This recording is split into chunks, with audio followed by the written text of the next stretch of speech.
কিছু কিছু জায়গায় কিছু অঞ্চলে এই ধরনের ঘটনা ঘটছে। আমাদের দলের পতাকা, ফ্ল্যাগ বা আমরা যে অল্প পরিমাণে আমরা ব্যানার তৈরি করেছি ফ্লেক্স, সেটাকে ছিঁড়ে ফেলে দেওয়া হচ্ছে।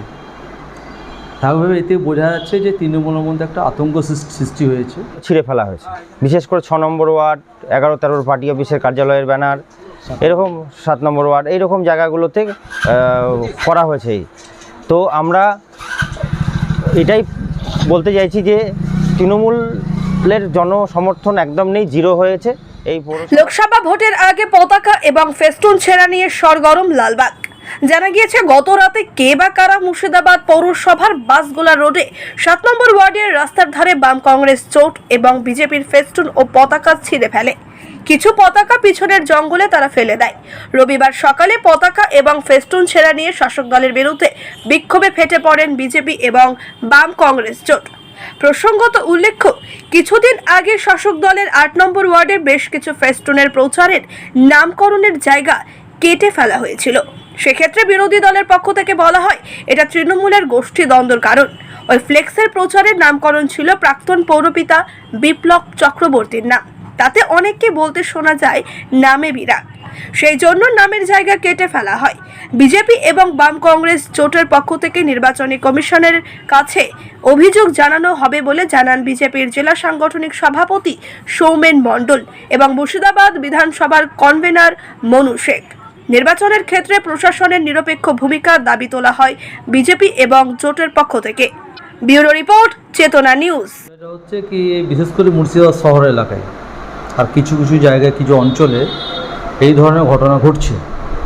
আমাদের দলের পতাকা, ফ্ল্যাগ বা আমরা যে অল্প পরিমাণে আমরা ব্যানার তৈরি করেছি ফ্লেক্স, সেটাকে ছিঁড়ে ফেলে দেওয়া হচ্ছে। তাহলে এতে বোঝা যাচ্ছে যে তৃণমূলের মধ্যে একটা আতঙ্ক সৃষ্টি হয়েছে। আতঙ্কের ফলেই তারা আমাদের যে ফ্ল্যাগ বা ফ্লেক্স এগুলোকে ছিঁড়ে ফেলে দিচ্ছে।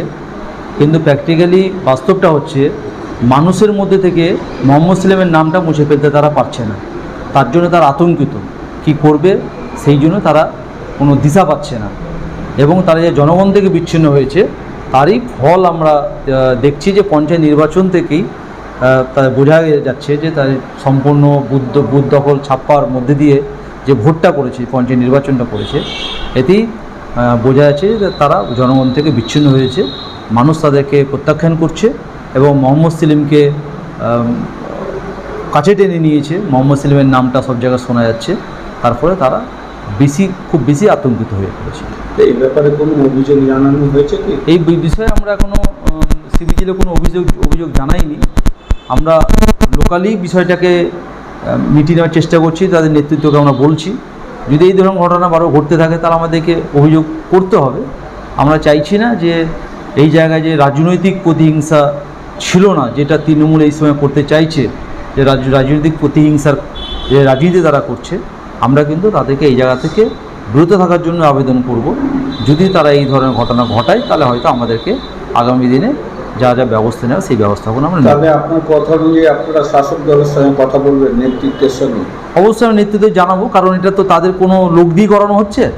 তাদের লোক নেতৃত্ব জানাবো, যদি এই ধরনের ঘটনা তারা যদি না রুখতে পারে তাহলে আমাদেরকে আইনত ব্যবস্থা নিতে হবে। আমরা এখনও সেই আইনে কোনো জায়গায় যেতে চাইছি না।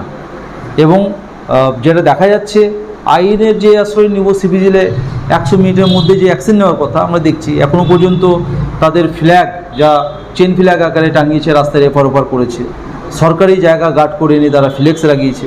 এই ধরনের ঘটনা আমরা দেখছি।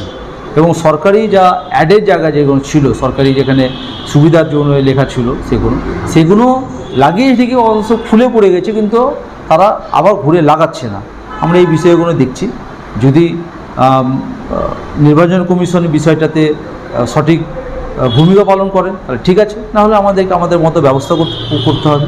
ইতিমধ্যেই আমরা খবর পাচ্ছি যে বিশেষ করে তেঁতুলিয়া অঞ্চলে গুধিয়া গ্রামে আমাদের পার্টি কর্মী যারা আছে তাদেরকে হুমকি দেওয়া হচ্ছে।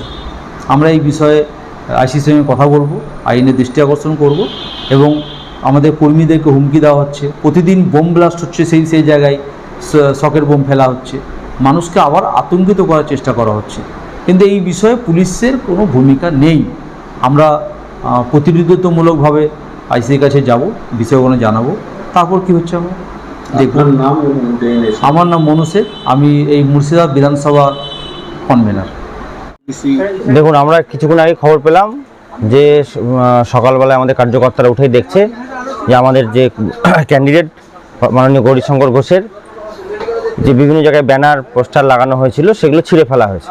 বিশেষ করে 6 নম্বর ওয়ার্ড, 11-13 পার্টি অফিসের কার্যালয়ের ব্যানার, এরকম 7 নম্বর ওয়ার্ড, এইরকম জায়গাগুলোতে করা হয়েছে। তো আমরা এটাই বলতে চাইছি যে তৃণমূলের জনসমর্থন একদম নেই, জিরো হয়েছে এই পৌরসভাতে। এখানকার পৌরপিতা ইন্দ্রজিৎ ধর তার নিজের ওয়ার্ড 6 নম্বর ওয়ার্ড সবচেয়ে বেশি ব্যানার পোস্টার সেখানে ছেঁড়া হয়েছে। তার মানে এটা প্রমাণ হচ্ছে যে ইন্দ্রজিৎ ধরের পায়ের তলায় মাটি নেই।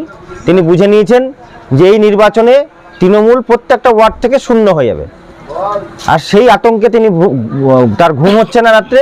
তিনি মদ খাইয়ে তার যে গুন্ডা বাহিনী, তার যে সন্ত্রাসবাদী কার্যকলাপ করা যে বাহিনী, সেই বাহিনীকে দিয়ে তারা অবৈধভাবে, বেআইনিভাবে এই ভারতীয় জনতা পার্টির সমস্ত ফ্ল্যাগ পোস্টার তারা ছিঁড়ে ফেলছে। আমরা এর বিরুদ্ধে নির্বাচন কমিশনে অভিযোগ জানাতে চলেছি। আর এই ফ্ল্যাগ পোস্টার ছেঁড়া এটাই প্রমাণ করছে যে আগামী দিনে তৃণমূল লালবাগ শহর থেকেও হারিয়ে যাবে। আপনার নাম এবং ডেজিগনেশন? সৌমেন মণ্ডল, মুর্শিদাবাদ সাংগঠনিক জেলা সভাপতি।